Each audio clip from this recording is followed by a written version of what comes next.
Sesuatu yang tidak kelihatan jauh lebih kuat daripada yang kelihatan. Something invisible is more powerful than something that visible.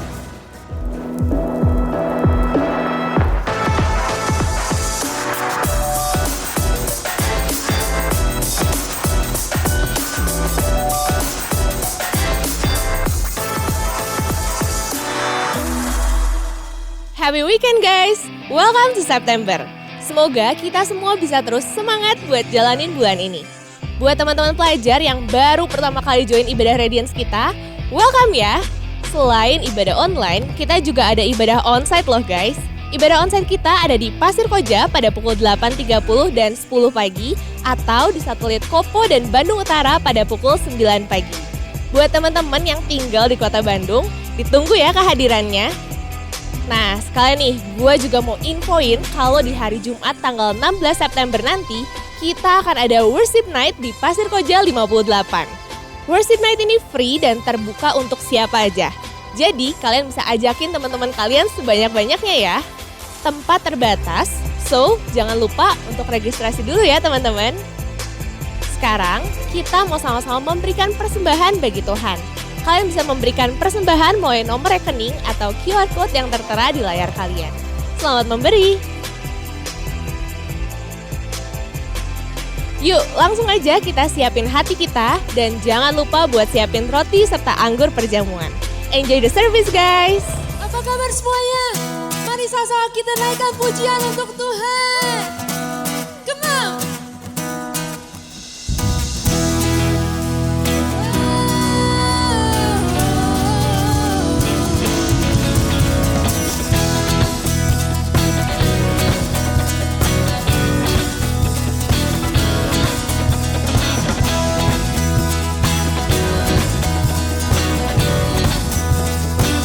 You are good, say, you are good and your mercy endureth forever.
layaknya rusa yang merindukan air.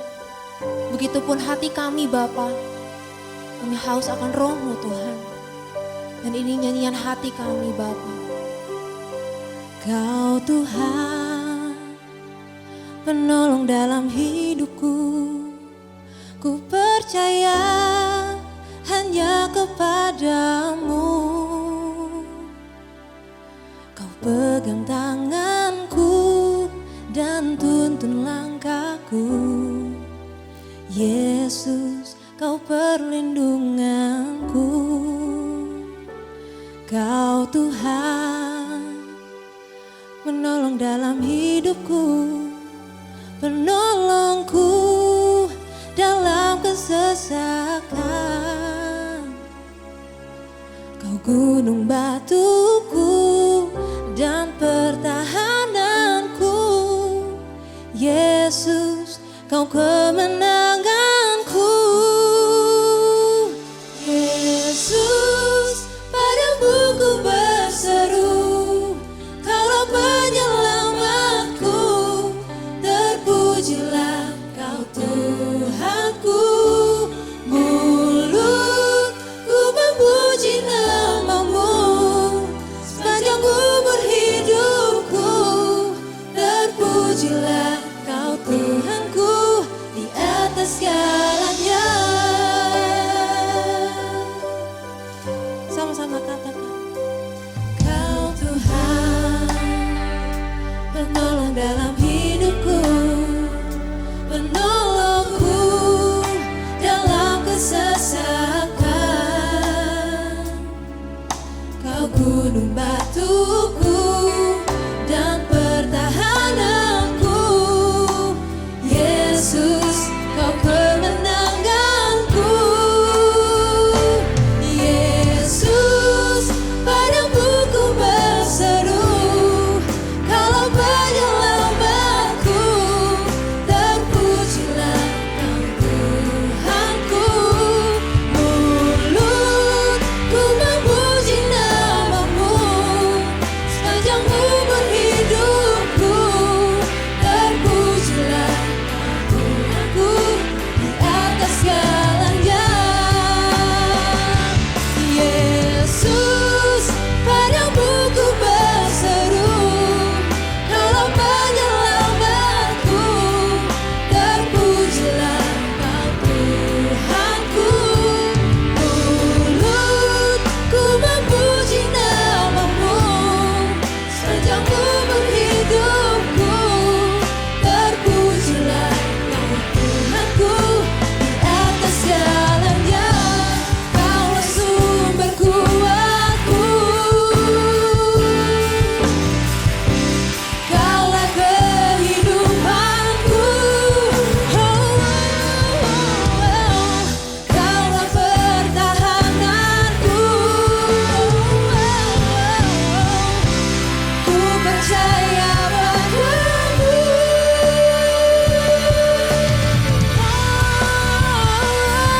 Yesus, padamu ku berseru, Kaulah penyelamatku.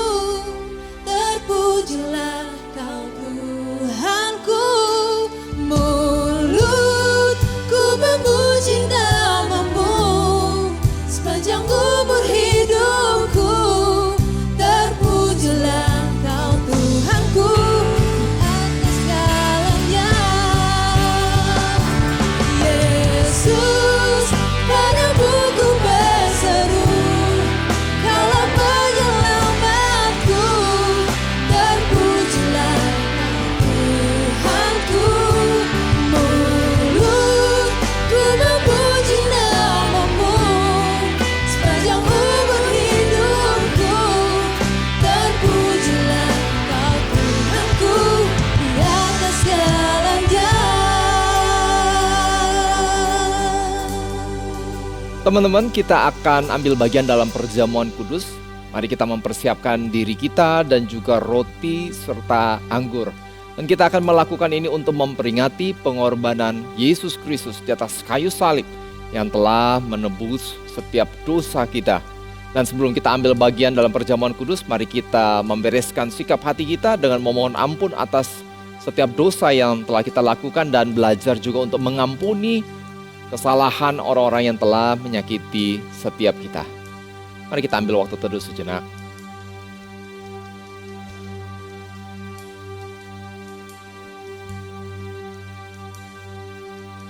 Kita angkat roti di tangan kanan kita.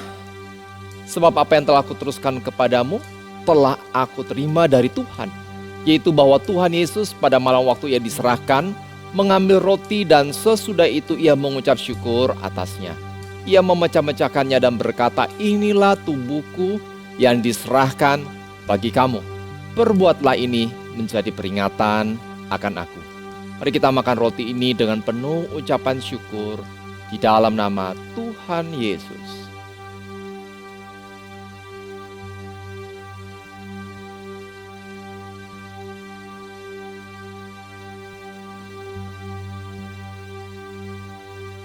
Kita ambil cawan dan kita angkat di tangan kanan kita. Demikian juga ia mengambil cawan sesudah makan, lalu berkata, cawan ini adalah perjanjian baru yang dimeteraikan oleh darahku. Perbuatlah ini setiap kali kamu meminumnya menjadi peringatan akan aku. Sebab setiap kali kamu makan roti ini dan minum cawan ini, kamu memberitakan kematian Tuhan sampai ia datang. Mari sama-sama kita minum anggur ini di dalam nama Tuhan Yesus.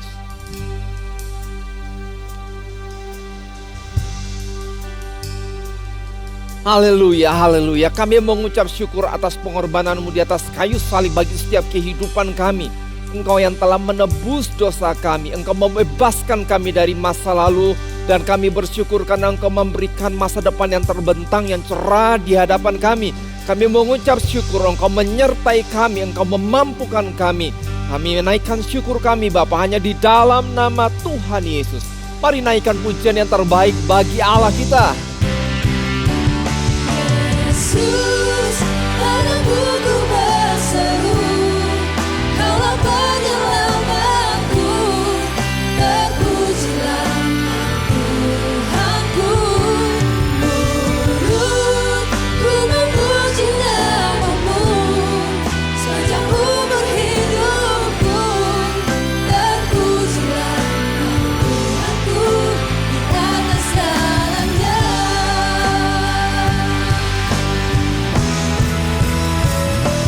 Yesus, padamu ku berseru, Kaulah penyelamatku, terpujilah Tuhanku. Turut ku memuji namamu, sepanjang umur hidupku, terpujilah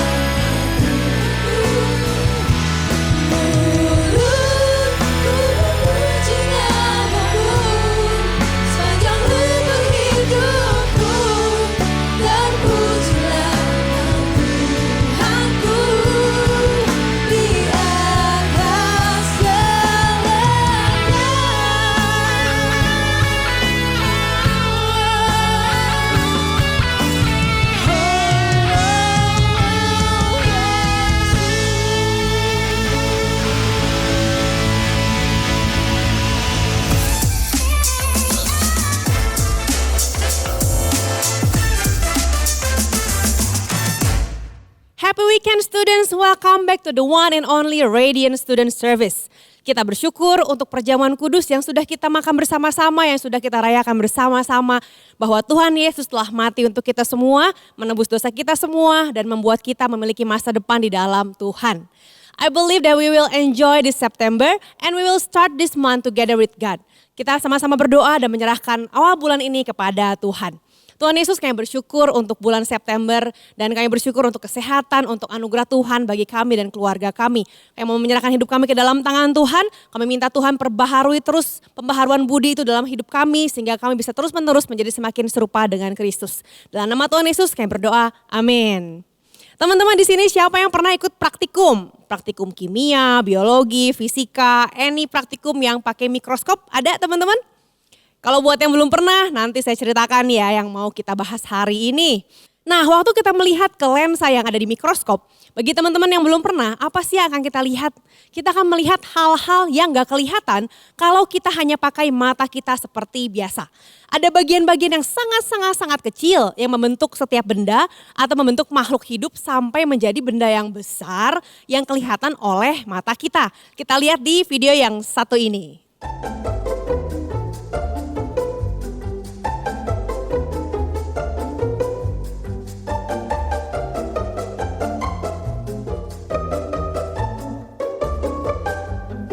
Kita lihat bagian kecil, bahkan ada juga yang bagian yang sangat super kecil yang disebut atom. Sangat kecil tapi juga sangat penting. Karena kalau nggak ada atom yang kecil itu, nggak akan ada bagian yang besar juga. Semua benda yang kita lihat di sekitar kita, di universe kita terdiri dari atom-atom. Atom-atom itu nempel banget satu sama lain sampai akhirnya menjadi satu benda yang bisa kita lihat seperti yang kita lihat di sekeliling kita. Walaupun kita nggak pernah melihat atom di kehidupan kita sehari-hari dengan mata kita secara langsung, kecuali pakai mikroskop ya teman-teman. Tapi atom ini membuat seluruh dunia yang kita lihat ini ada. Hidup kita terbentuk dari banyak hal yang tidak bisa kita lihat secara langsung, seperti habit kita atau kebiasaan kita. Sesuatu yang tidak kelihatan jauh lebih kuat daripada yang kelihatan. Something invisible is more powerful than something that visible. Kita mungkin tidak sadar waktu melakukan kebiasaan-kebiasaan. Tapi mungkin kamu punya nih kebiasaan yang seperti yang saya sebutkan sekarang ini nih. Ada yang punya kebiasaan untuk nafas. Wah, ada gak yang mikir dulu sebelum nafas nih teman-teman? Tubuh kita membiasakan diri nafas agar bisa hidup. Walaupun kita gak berpikir, oke, sekarang saya mau nafas, lalu saya mau nafas. Gak pernah berpikir seperti itu, tapi kebiasaan itu muncul untuk bertahan hidup. Atau kebiasaan untuk merasa lapar. Ada yang laparnya tiap 3 jam, ada yang laparnya tiap 1 jam. Mungkin ada yang lapar setiap beberapa menit sekali ya. Lapar terus sampai kita sebut, oh dia mah laparnya lapar terus ya. Ada juga yang punya kebiasaan cek HP waktu bangun tidur. Begitu melek langsung mana HP, langsung dilihat. Ada juga yang kebiasaannya nyimpen sepatu di posisi yang selalu sama pas pulang sekolah atau dilempar ke satu tempat. Jangan ya teman-teman simpan sepatumu di tempat seharusnya. Ada juga yang punya kebiasaan duduk di posisi yang sama walaupun sebetulnya nggak wajib harus duduk di situ. Atau ada juga teman saya punya kebiasaan menggoyang-goyangkan kaki waktu lagi duduk tanpa dia sadar. Sampai kita pikir wah ini ada gempa bumi di mana nih. Ternyata satu orang teman kita punya kebiasaan menggoyang-goyangkan kaki padahal dia nggak berniat atau tidak berpikir dan berencana. Ada lagi yang punya kebiasaan mengeluarkan bunyi-bunyian waktu lagi mikir. Mikirnya mungkin berbunyi sesuatu yang menandakan oh dia lagi berpikir ya teman-teman. Nah kamu mungkin punya kebiasaan atau rutinitas yang sama setiap pagi. Walaupun sebenarnya nggak harus seperti itu tapi udah kebiasaan aja. Misalnya bangun di jam yang sama sekalipun lagi libur. Siapa nih di sini yang waktu lagi libur kamu bangun wah udah jam 7, wah udah jam 6, udah jam setengah 6. Tapi libur ya. Kok udah kebangun aja, ada kebiasaannya. Atau terbiasa ambil rute tertentu padahal nggak lagi mau ke situ. Tapi karena terbiasa kamu ke situ dan kamu pikir aduh kenapa saya ke sini ya? Karena udah kebiasaan. Kalau kamu, apa nih kebiasaan kamu begitu buka mata pas bangun pagi? Siapa di sini yang sikat gigi dulu, ada nggak? Atau di sini siapa yang breakfast dulu, begitu bangun langsung ingetnya makan dulu. Atau wah saya mau baca Alkitab dulu, tiap bangun pagi langsung baca Alkitab. Atau ambil HP dulu. Atau rapiin kasur dulu. Sebenarnya mana sih yang harusnya duluan? Menurut kalian mana nih? Baca Alkitab dulu, makan dulu, sikat gigi dulu. Mana yang paling betul menurut teman-teman? Nah kita semua punya habit yang berbeda-beda. Dan gak ada yang benar, gak ada yang salah ya. Kita gak perlu mikir untuk melakukan habit itu. Karena ya udah habit, namanya juga habit artinya sudah terbiasa. Ada habit yang bagus, yang positif. Ada habit yang negatif dan ada habit yang netral, yang gak bagus, gak jelek, biasa aja. Sometimes kita gak nyadar bahwa kita punya habit yang buruk sampai kita dirugiin gara-gara masalah habit kita itu. Pernah gak ngalamin masalah gara-gara kamu punya habit yang buruk? Dan waktu itu kamu berharap agar seandainya saya gak punya habit ini. Saya pernah dan saya berharap saya gak punya habit itu. Tapi daripada fokus sama bad habit, lebih baik kita fokus untuk membangun habit yang baru, yang positif buat hidup kita. Our habit is small but powerful. Kebiasaan kita itu kecil tapi kuat. Powerful seperti atom yang membuat segala sesuatu di dunia ini jadi terjadi, jadi ada. Mungkin seperti kopi yang bisa membuat kita melek sepanjang hari padahal hanya cairan hitam segelas kecil aja. Seperti mungkin juga sampah busuk yang bikin semua orang di ruangan tutup hidung. Pernah gak kalian buang sampah, lalu kalian lupa buang mungkin selama seminggu, akhirnya sampahnya busuk dan walaupun gak kelihatan, tapi aromanya membuat semua orang di ruangan langsung ini bau apa ya? Waduh, langsung mencari-cari, semua sibuk untuk mencari bau dari mana asalnya. Ada lagi gak nih teman-teman yang small but powerful menurut kalian? Habit kita itu seperti itu, small but powerful. Gak kelihatan dan gak ada yang nyadar juga, tapi kebiasaanmu menjadikan siapa kamu. Your habits define who you are, good or bad. Begitu juga dengan spiritual habit. Apa aja hal-hal kecil yang kamu lakukan setiap hari yang membuat kamu semakin dekat atau semakin jauh sama Tuhan. Perubahan kecil apa yang bisa kamu lakukan untuk jadi lebih dekat atau lebih jauh sama Tuhan. Dan kalau kamu punya goals untuk lebih dekat sama Tuhan, gimana cara kamu melakukannya? Karena goals tanpa cara melakukannya akhirnya menjadi hal yang kosong atau hanya mimpi saja. Selama bulan ini di series Defining You, kita akan bahas soal kebiasaan-kebiasaan kecil, habit kecil tapi powerful yang akan membuat kamu menjadi lebih dekat sama Tuhan sebelum tahun 2022 ini berakhir. Are you ready guys? Tapi yang jadi masalah adalah gimana caranya agar kita tahu bahwa habit mana aja yang membuat kita jadi makin dekat dengan Tuhan. Growing spiritually is good. Bertumbuh secara rohani itu bagus, tapi itu seperti hal yang misterius dan gak kelihatan. Ada yang pernah lihat pertumbuhan rohani seperti apa? Kalau pohon bertumbuh kita bisa lihat, kalau badan bertumbuh kita bisa lihat. Tapi kalau pertumbuhan rohani gimana cara lihatnya?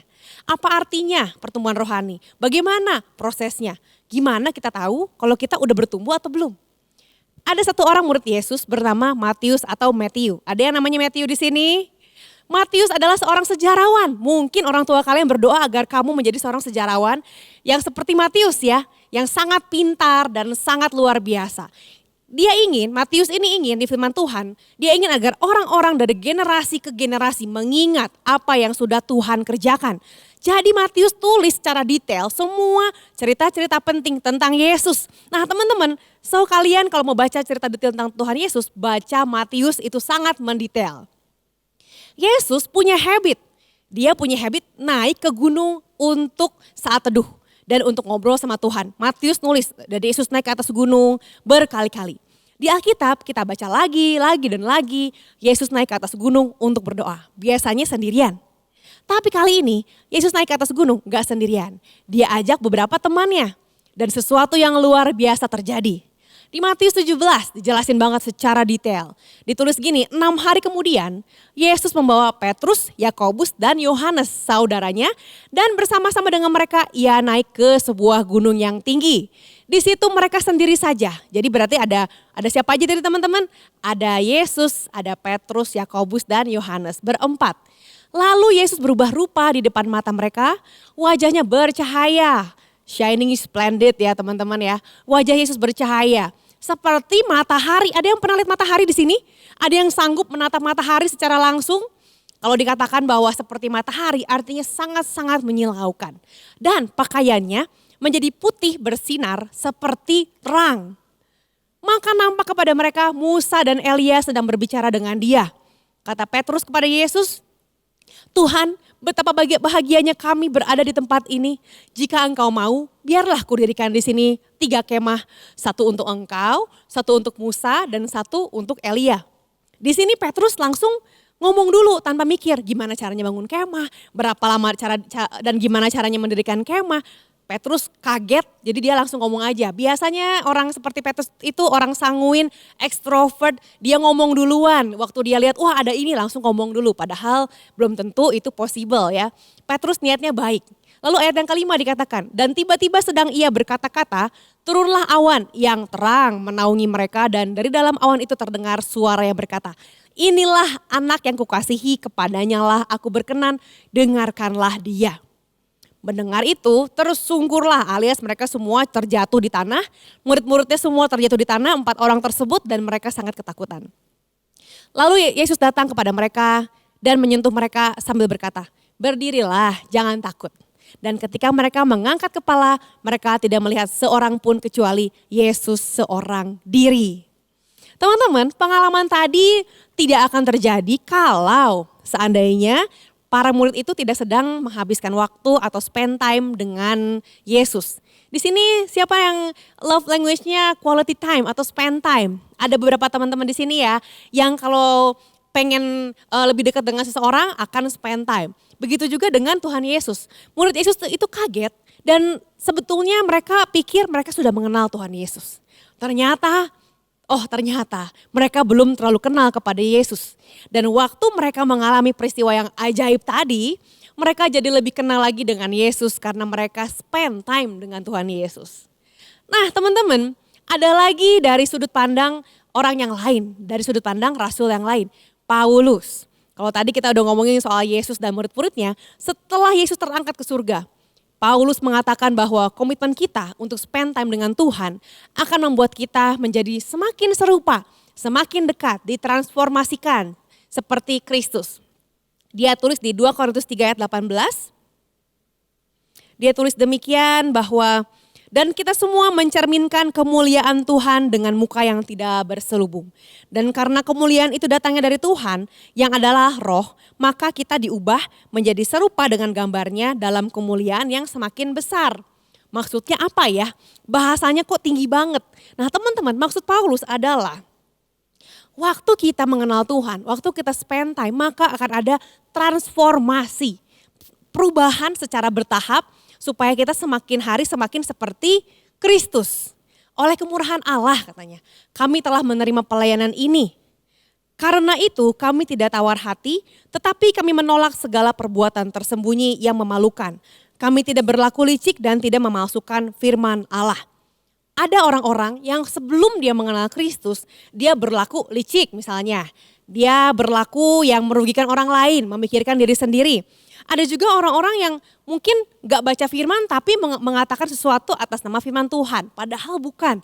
Atau dikatakan oleh Paulus memalsukan firman Allah. Ada juga orang-orang yang melakukan perbuatan yang tersembunyi yang memalukan. Tapi semakin kita kenal Tuhan, maka kita akan berubah, gak akan lagi memalsukan firman, gak akan lagi ngelakuin perbuatan yang tersembunyi yang memalukan, dan gak akan lagi melakukan hal-hal yang licik seperti yang Paulus katakan. Sebaliknya, kami menyatakan kebenaran dan dengan demikian kami menyerahkan diri kami untuk dipertimbangkan oleh semua orang di hadapan Allah. Teman-teman, Paulus mengatakan bahwa waktu kita semakin hari semakin spend time dengan Tuhan, maka kita berani untuk menyatakan hidup kita dengan transparan di hadapan semua orang. Kenapa berani? Karena kita tahu bahwa apa yang kita lakukan semuanya sesuai dengan firman Tuhan. Kalaupun salah, ngomong salah, akui salah, jujur. Kalaupun ada hal yang tidak berkenan di hadapan Tuhan, diakui. Sehingga tidak ada celah bagi iblis untuk membuat kamu merasa bersalah. Untuk menuduh kamu, hayo lo kamu bikin dosa lo, hayo lo. Karena waktu kita mengaku dosa kita, maka Tuhan Yesus adalah setia dan adil dan dia akan mengampuni dosa-dosa kita. Jadi waktu ada tuduhan-tuduhan dalam hati kita bahwa kamu kan penuh dosa. Kamu bisa bilang bahwa memang, tapi saya sudah minta ampun dan saya sudah mengakui dosa saya. Yesus sudah mengampuni saya. Lalu iblis sudah tidak punya lagi power atas hidup kamu. Teman-teman, waktu kita saat teduh, waktu kita spend time sama Tuhan, kita akan semakin hari semakin mengenal hati Tuhan. Ingat ini sama-sama teman-teman, saat teduh setiap pagi, baca firman setiap hari. Kenapa setiap pagi saat teduhnya? Karena waktu kita bangun pagi, itu adalah hari yang baru. Kita mengatakan bahwa Tuhan terima kasih untuk hari yang baru. Tuhan terima kasih karena saya masih boleh bangun pagi hari ini. Jadi saat teduh setiap pagi. Tapi kadang-kadang karena pagi-pagi kita sedang dalam waktu yang terburu-buru, in a rush. Waduh, diteriakin si mama lagi, ayo cepet bangun, ayo udah telat. At least you say thank you Lord Jesus. At least you say that makasih kalau saya masih boleh buka mata di pagi hari ini.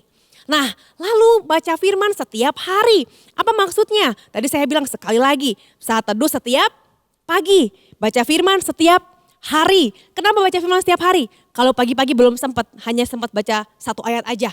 Maka siang hari, maka malam hari, bacalah firman Tuhan. Yang memang jadi bacaan kamu setiap hari.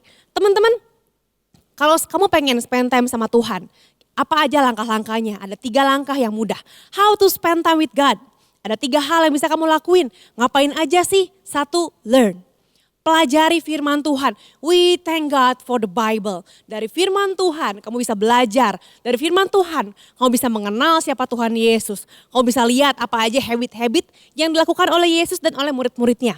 Learn teman-teman. Baca firman itu harus kudu musti. It's good kalau kamu menangis dalam hadirat Tuhan. It's good kalau kamu suka bernyanyi. It's good. Tapi kita harus learn. Learn is a must. It's not a choice. Kita harus pelajari firman Tuhan. Nggak bisa enggak, bukan pilihan ya teman-teman. Baca firmanmu, Kak saya bingung baca yang mana ya? Kan firman Tuhan banyak. Apa saya cap-cip-cup buka aja firmannya? Atau pencet aja mana yang jadi ayat ajaib hari itu? Teman-teman, kamu bisa ikuti bacaan-bacaan yang ada di Alkitab yang elektronik. Di YouVersion, kamu bisa ikutin plan-plan yang ada di situ. Atau kamu juga bisa ikuti bacaan yang ada di GrabSing. Kamu bisa cek di Instagram @GrabSing. Akan ada firman Tuhan yang di-post setiap hari di story-nya. Atau di feeds-nya, kamu cek aja tiap hari ada bacaan-bacaan yang memimpin kita agar setiap hari kita baca Alkitab. Kak baca Alkitab bosen. Teman-teman remember the atom ya. Remember the habit, the small thing but powerful. Mungkin kamu pikir hal yang cuman baca Alkitab itu bukan cuma teman-teman. Sama seperti atom kecil tapi powerful. Tiny but powerful. Waktu kamu baca firman Tuhan, 1 ayat, 2 ayat tiap hari. 1 hari 1 ayat, 2 hari 2 ayat. Lama-lama seumur hidupmu ada berapa ratus ayat yang kamu baca. Small thing but powerful. So learn. Yang kedua, pray. Setelah kamu baca firman Tuhan, berdoa. Pray is our conversation with God. So anytime you talk to God, you are praying. Kamu berdoa dan ngobrol sama Tuhan dan katakan, Tuhan aku bersyukur, Tuhan aku mengalami ini, Tuhan tolong bantu aku. In any kind, apapun bentuknya, berdoa adalah conversation kita dengan Tuhan. Yang pertama learn, read your Bible is not a choice, it's a must. Yang kedua berdoa, pray. Yang ketiga worship, sembah Tuhan. Kak suara saya jelek atau Kak saya gak bisa main musik. Loh kenapa? Simply just play any worship song dan kamu bisa ikut menyembah di situ. Atau kamu bisa resapi lagu-lagunya dan sambil mendengarkan kata-katanya kamu menyembah Tuhan dengan segenap hatimu, dengan segenap perasaanmu. Curahkan semua perasaanmu, curahkan segenap kasihmu kepada Tuhan. So learn, pray and worship. Learn, pray and worship. Baca firmanmu, berdoa ngobrol sama Tuhan dan sembah Tuhan. Teman-teman, untuk spend time with God itu adalah satu habit yang harus dibangun. Dan spend time with God adalah hal yang sangat penting teman-teman. Karena kita akan mirip sama seseorang yang kita spend time lebih banyak. Semakin sering kita spend time sama orang tertentu, semakin kita akan mirip sama orang itu. Jadi pilih baik-baik dengan siapa kamu spend time.